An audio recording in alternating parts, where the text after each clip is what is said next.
19 नोव्हेंबरला आपण 2 शहादा मतदारसंघाचं साहित्य वाटप करत आहोत। एकूण 366 मतदान केंद्रांवर 366 पथकं जात आहेत। एका मतदान केंद्रावर 4 पोलिंग अधिकारी असणार आहेत।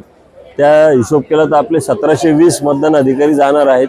प्रत्येक मतदान केंद्राला 2 पोलीस अधिकारी दिलेले आहेत। सर्व काम हे आमचे 3 सहाय्यक निवडणूक अधिकारी आणि पोलीस अधिकारी यांच्या समन्वयाने होत आहे। सर्व पथकांना आता आपण बघत आहात की साहित्य वाटप होत आहे। पथक हे साहित्य चेक करून दुपारी 4 वाजेपर्यंत मतदान केंद्रावर जाईल। नागरिकांना आवाहन आहे की उद्या आपण जास्तीत जास्त मतदानात सहभाग घ्यायचा आहे। मतदानाचा वेळ सकाळी 7 ते सायंकाळी 6 असा असेल। त्यानंतर पुन्हा हे साहित्य मतदान केलेले मशीन्स घेऊन इथेच या तहसील कार्यालयाच्या आवारात साहित्य जमा केले जाईल। धन्यवाद।